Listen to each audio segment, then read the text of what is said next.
Tracking, alerting, protecting. This is WKYT News at 5. Old Man Winter crashing our Halloween party into central and eastern Kentucky, bringing snow and very cold temperatures. A look at how much to expect is coming up. The cold, rain, and snow forcing some people to change their Halloween plans. We'll show you some indoor options. It's been 3 weeks since an elderly man's murder, and police say they still need your help to solve it. WKYT News at 5 starts now. Good afternoon. Mother Nature planning to dress up as winter this Halloween. We are dealing with a big drop in temperatures, a lot of wind out there, and maybe some snow as well. Let's go right to our chief meteorologist, Chris Bailey, for an update on this WKYT First Alert Severe Weather Day.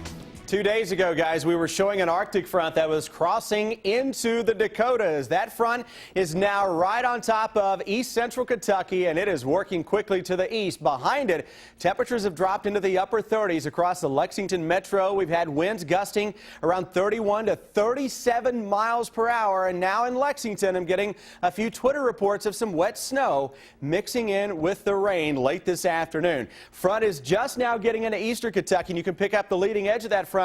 Notice how the precipitation begins to increase here a little bit from Moorhead down toward McKee and Jackson County, London in Laurel County. That is right ahead of our boundary that will continue to spin on into town.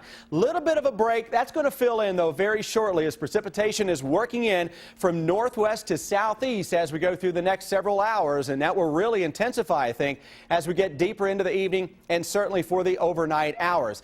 Now, the only areas that have a winter weather advisory are into far southeastern Kentucky. That has been expanded farther west and north compared to what they were talking about yesterday. We only had a few counties along the Virginia border included in that. This now gets as far north as Breathitt and Magoffin counties and as far west as Whitley County. Folks around the Williamsburg area included in that. But my snowfall forecast calling for some areas of central Kentucky to pick up anywhere from a coating to maybe a local inch or two, with the higher elevations of southeastern Kentucky getting in on a little more than that. Now, most of what falls tonight, and certainly this evening, is going to be melting.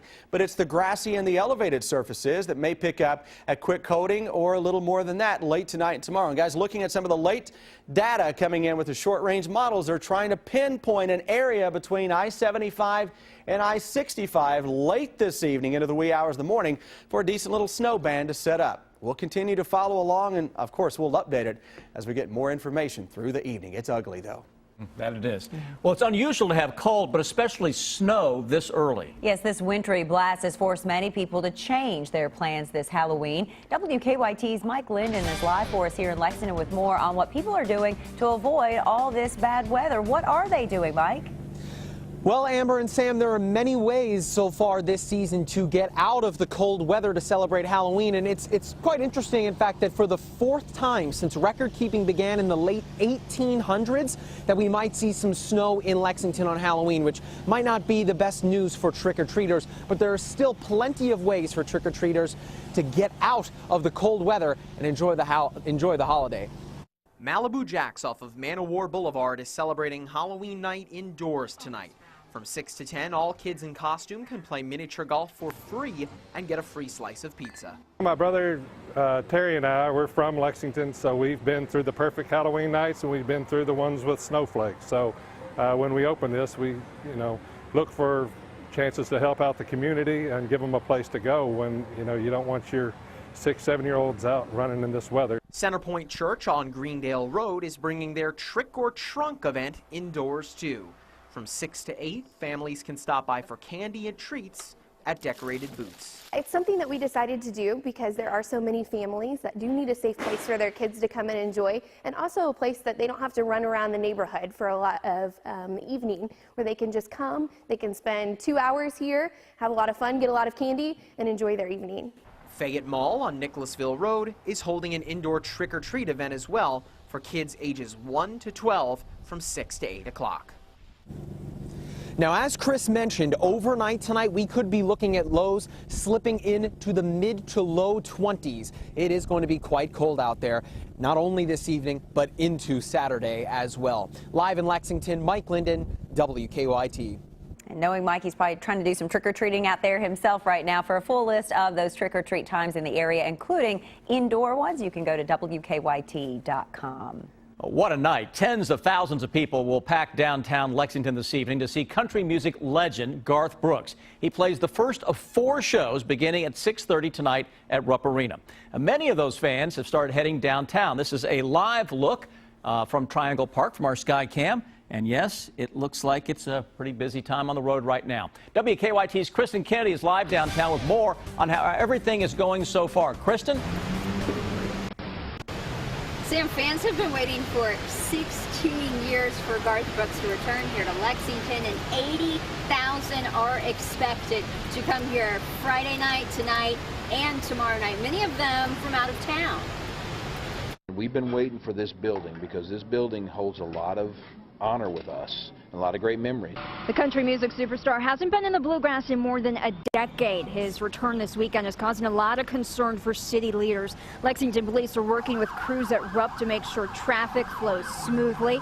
They have 2 main places they want you to park if you're heading this way. If you're attending the early show, park in the High Street and Manchester Street lots. If you're going to the later concert, park at Old Frankfort and New Circle Road. There will be a shuttle there to take you to and from the arena. With crowds expected to top 80,000 people, this is a huge weekend for Rupp Arena. And if there are people that are coming here and haven't seen the show yet because of what other people said, I'm hoping that they leave here going, hey, they told us this was a good show. It couldn't even compare to what it is. So that's the goal. We'll give it our best shot. Now, fans have different ways to get here to Rupp Arena. Lexington police recommend 6 different ways. They've written all of those out, and we have directions on our website, WKYT.com. Now we are live at Rupp Arena. Kristen Kennedy, WKYT. Trying to stay warm there. Thank you, Kristen. Police are also encouraging people to follow them on Twitter tonight for live traffic updates, and they're asking drivers to be patient and park in the designated concert sections that she talked about.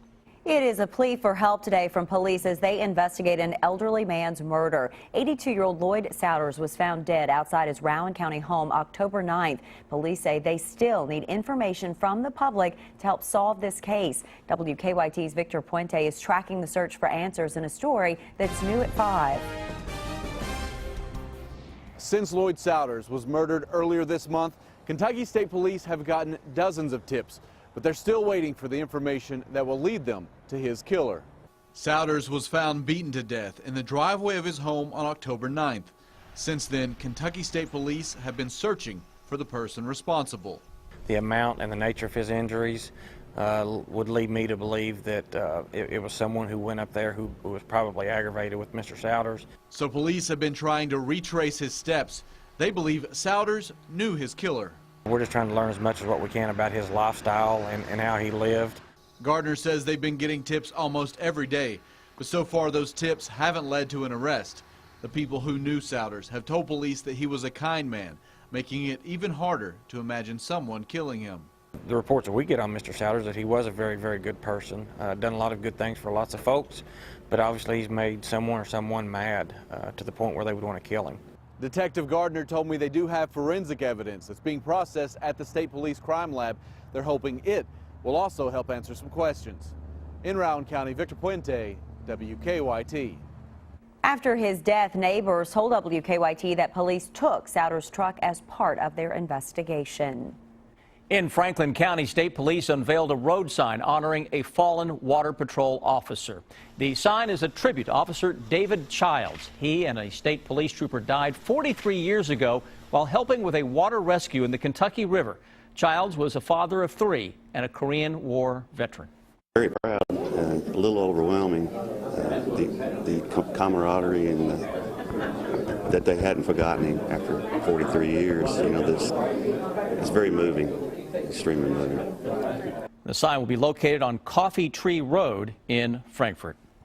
This season, the UK football team has already won more games than in the previous 2 seasons combined. Yeah, and the improvement comes during Coach Mark Stoops' 2nd season with the team. Today, the university rewarded that progress. WKYT's Rob Bromley's here now to explain in our Big Blue coverage. Hi, Rob.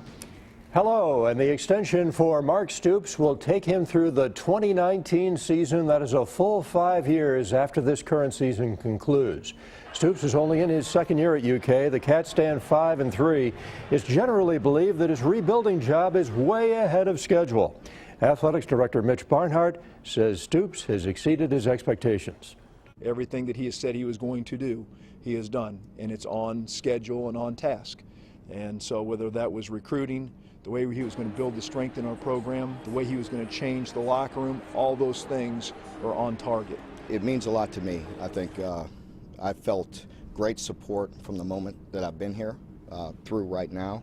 And you know, by signing this contract and not even, thinking twice about it, it says that I have the same commitment back. The new contract will pay Stoops close to $22 million. He will make an average of about $3.6 million per year. Rob, thank you. The Cats will try to become bowl eligible tomorrow. They go for their 6th win at Missouri.